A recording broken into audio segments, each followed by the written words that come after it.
ऐसे आप लोग बताना चाहूंगा कि जानते हैं आज मार्केट में क्या चल रहा है, कैसे चल रहा है, एवरीथिंग जाने डिटेल्स में। मार्केट क्रैश हो गया क्या, ये आपका सबका कंसर्न हुआ, राइट। मार्केट क्रैश हो गया, मार्केट क्रैश होने वाला है। बॉटम लेवल क्या होगा, बॉटम सपोर्ट क्या होगा, मार्केट का न्यू सपोर्ट क्या होने वाला है, एंड एवरीथिंग आपको जानना होगा, राइट।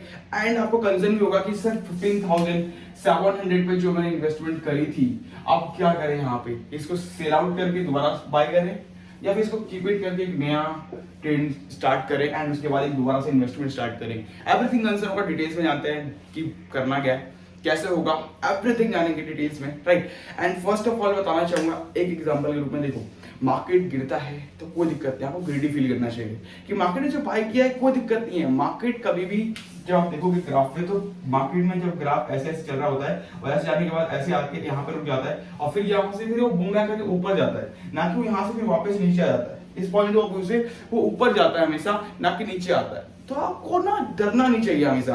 आप बहुत सारे लोगों में फेयरफुल हो रहे हैं, बहुत सारे बंदों का मैसेज है आप 15,700 बाय किया, 15,200 में निफ्टी आ गई है, अब हम क्या करें। तो देखो निफ्टी जो है ना 15,000 आएगी, 15,000 के बाद मार्केट 14,900 भी टच कर सकता है, मे भी टच कर सकता है, बट लगता नहीं कि अपॉर्चुनिटी मिलेगी किसी को। अगर 14,900 टच करेगा तो लार्ज कैप में भी खाली बस सेलिंग चल रही है, सॉरी लार्ज कैप में कोई सेलिंग नहीं है। अगर आप देखोगे तो mid cap and small cap में सेलिंग चल रही है, ठीक है। तो अगर इन दोनों में सेलिंग चलती रही तो 15,900 तक आएगा, एंड अभी तक तो इस दोनों में सेलिंग चल रही है। बट अगर 15,000 14,900 आता है, 14,900 मार्केट में आता है निफ्टी, देन मार्केट में आपको लार्ज कैप में भी थोड़ी सी सेलिंग दिख सकती है।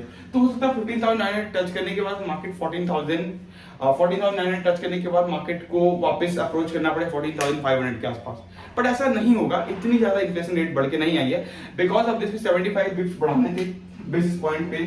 फेड को जो है रिपोर्ट के अनुसार बढ़ाना ही बढ़ाना था। अगर 75 के हिसाब से नहीं बढ़ाते, 75 बेसिस पॉइंट के हिसाब से, तो मार्केट में उस तरीके से जो इन्फ्लेशन रेट बढ़ रहा है उसको हम कैलकुलेट नहीं कर पाते और हम उस तरीके से उसको अप्रोच नहीं कर पाते। और जब अप्रोच नहीं होता तो मार्केट आज गिर रहा है, आगे लगातार गिरता ही रहता वन ऑफ टाइम बेसिस। अगर हम 50 पॉइंट के हिसाब से लेकर के आते, 50 बेसिस पॉइंट के हिसाब से 0.5 का अगर हम बढ़ाते अपना रेट, तो मार्केट में पॉसिबल ही नहीं था। क्योंकि अगर मार्केट का लेवल 0.75 दे रहा है तो हम 0.5 पे कैसे बैठ सकते हैं, राइट। इन्फ्लेशन रेट अगर 10 रुपए की वस्तु 12 रुपए की हो रही है और हम बांध के चले कि 11 रुपए में काम कर लें, तो नहीं हो सकता ना। 1 रुपया फिर भी बचता है, तो उसे 1 रुपए को मैनेज कौन करेगा। सेम यहाँ पे 0.25% जो मैनेज करना था वो कौन करेगा। तो 0.75 हुआ है। मार्केट एक बार मार्केट एक ही बार गिरेगा, जितना भी गिरना होगा 14,900 चाहे 15,000 तो सपोर्ट पक्का है कि 15,000 टच करेगा, उसके बाद ही मार्केट बूम बैक कर सकता है। उससे पहले आप उम्मीद मत रखिए कि मार्केट ऊपर आएगा एंड कवर अप करेगा, नहीं। अगर मार्केट 15,000 पे जाकर के सपोर्ट लेता है, ठीक है, तो देन आपको यहाँ से सपोर्ट मिलने के साथ 16,000 बहुत जल्द देखने को मिलेगा एंड मार्केट ऊपर अपने आप बूम बैक करेगा। इसके बाद मार्केट में फ्लो नहीं होगा जब तक कोई नेगेटिव न्यूज नहीं आती है मार्केट में, राइट। तो देखो 15,000 पे जाकर मार्केट सपोर्ट लेगा एक नया, अगर इसको तोड़ता है तो मार्केट 14,900 को भी अप्रोच कर सकता है, बट डिपेंड्स ऑन कंडीशन। मुझे नहीं लगता कि ऐसी कोई नौबत आएगी या फिर ऐसा कुछ होने वाला है मार्केट में, कोई ऐसी नेगेटिव न्यूज आने वाली है जो 14,900 को भी टच करा सके। क्योंकि इतना तो नहीं है कि मार्केट में इन्फ्लेशन रेट बढ़ा है, ठीक है, पर लेकिन वो 0.75 के बेसिस पॉइंट पे मार्केट को ही पता था। मार्केट के पहले ही ओवरव्यू थे कि 0.75% बढ़ेगा। मार्केट में सेलिंग बढ़ी है, कोई दिक्कत नहीं है, थोड़ा वेट करना है। आप देखोगे तो आज भी जो शेयर आपने खरीदे होंगे, तो जोमेटो का शेयर आपका, अगर आपने 50 रुपए के हिसाब से बाय किया होगा, तो जोमेटो का शेयर अभी भी आपको जो है 66 रुपए के आसपास दिख रहा होगा, 70 रुपए के आसपास दिख रहा होगा। तो कहाँ मार्केट गिरी है?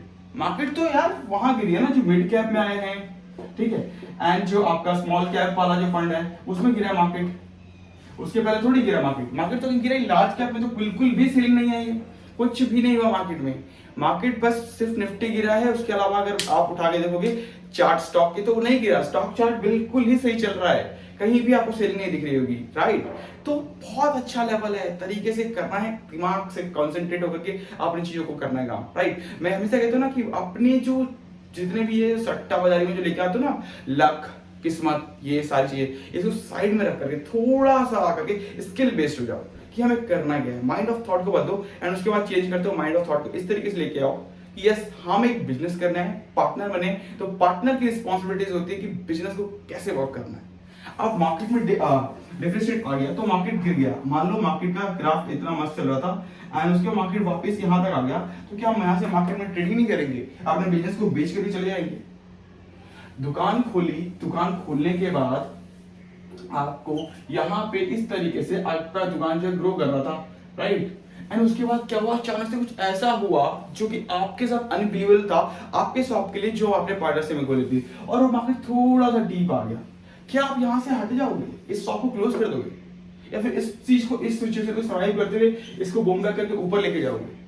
जस्ट सेम थिंग हियर, कि अगर आपका बिजनेस यहाँ थोड़ा सा लूज हो गया है, तो इसको यहाँ पे क्लोज थोड़ी करना है, करना है इस जगह पे, यहाँ से तो बूम बैक करना है मार्केट को, और मार्केट जब बूम बैक करेगा तो हमारा बिजनेस भी बूम बैक करेगा। और मार्केट में जब तक बूम बैक नहीं होता तब तक स्टेइंग रहेंगे, खड़े रहेंगे, देखेंगे, स्टॉक चार्ट करेंगे, स्टॉक को अच्छे से एनालाइज करेंगे, जानेंगे कि हमारा बिजनेस कैसे चल रहा है, क्योंकि बिजनेस के बारे में पता नहीं, पार्टनरशिप का पता नहीं, हम क्या फिर पैसे किस लिए डाला है, पैसा तो इसलिए डाला ना, आपने अंबानी को पैसा दिया, इसलिए दिया है अंबानी सर को पैसा कि आपका स्टॉक यानी आपका जो बिजनेस है वो ग्रो करे, तो आप उनके साथ स्टेइंग रहिए ना, खड़े रहिए अभी तक, जब तक वो मार्केट लूज में चल रहा है तो आप उनके साथ खड़े रहिए। उसके बाद जब वो जब देखो लाइफ में दो कंडीशन होती है ना, एक तो खुशी और एक तो दुख, तो जो आपका सैडनेस वाली टाइम है उसमें खड़े रहिए, उसके बाद फिर आपका जो हैप्पीनेस वाला लाइफ होगा तो उसमें खड़े रहोगे आप, राइट। तो प्रॉफिट तो बोथ ऑफ साइड होगा ना सर, अगर आप पार्टनरशिप में हो तो यहाँ भी होगा वहां भी होगा, तो चीजें आपको उस तरीके से चलना पड़ेगा। तो मार्केट फेयरफुल है, आई नो, ठीक है, बट देखो मार्केट तो क्रैश कह सकते हैं कि ऑलमोस्ट है, पर ठीक है, मार्केट करप्ट हो गया, मार्केट थोड़ा सा क्रैश हो गया, 15,000 का सपोर्ट लेवल लेके चल सकते हो, बट एक नई अपॉर्चुनिटी है बाइंग का। 3 स्टॉक भी बताना चाहूंगा कि क्या है लास्ट में, एंड उसके बाद बताऊंगा कि कैसे आप उसको ले सकते हैं। एक अच्छी खासी अपॉर्चुनिटी है आपके पास जो आप इन्वेस्ट कर सकते हैं, बट मैं कहूंगा कि आप पहले ना खुद से इन्वेस्ट करिएगा, उस स्टॉक को भी जानिएगा, कंपनी का क्या है, फंडामेंटल क्या है, एवरीथिंग क्या है, उसके बाद इन्वेस्ट करिएगा। ये बेस्ट अपॉर्चुनिटी आपके लिए होगी, एंड आप समझ पाएंगे कि मैंने सर क्यों कहा और किस लिए कहा, तो आपको पता चल पाएगा, राइट। देखो तो न्यू सपोर्ट तो 15,000 का हो गया, राइट। तो चलते हैं ब्लैक बोर्ड पर, जानते हैं कि सारी चीज कैसे कैसे क्या है, राइट। देखो न्यू सपोर्ट 15,000 का ही होगा, 15,000 का न्यू सपोर्ट लेके चल सकते हो। इट्स अ बेस्ट कि आपको कोई ज्यादा फेयरफुल होना ना पड़े इन द फ्यूचर, तो जिससे कि राइट, क्योंकि 100-200 पॉइंट तो मार्केट में आजकल आप देखोगे तो तुरंत ही ट्रेंड करता हुआ दिखेगा, तो कोई बड़ी बात नहीं है। Stock market crash 15,000, yes, stock market crash 15,000 का एक सपोर्ट लेवल आएगा, एंड अगर मार्केट 15,000 सपोर्ट लेवल को तोड़ती है 14,900 के आसपास मार्केट अप्रोच करेगा, तो उसके लिए भी आपको बिल्कुल ही रिटर्न होकर बैठ रहना है, और 14,900 का लेवल भी आता है, तो मार्केट में कोई ये नहीं कि फेयरफुल हो गया, यार हमने तो 15,000 सर ने बोला बाई कर लिया, अब 14,900 पे आ गया तो हम नहीं बाई कर, नहीं, आपको यहाँ पे भी ना बिल्कुल ग्रीडी होकर फील करना है कि यस मार्केट में अपॉर्चुनिटी मिली है, एक अपॉर्चुनिटी को ग्रैब करना है, कभी भी फेयरफुल मत बनो, थोड़ा सा ग्रैब करो अपॉर्चुनिटी को, उसके बाद उस तरीके से action low, mind of the action plan रखो, राइट। उसके बाद जब ये हो जाता है देन आपका देखो, मैं 3 स्टॉक आपको बताता हूँ, मेजर स्टॉक जो आप बाय कर सकते हो। एक ले सकते हो टाटा मोटर्स, ठीक है, एडवाइस के लिए बता रहा हूँ, ठीक है। एंड उसके बाद दूसरा जो आप बाय कर सकते हो स्टॉक को, वो ले सकते हो एक आईटी सेक्टर का विप्रो, ठीक है।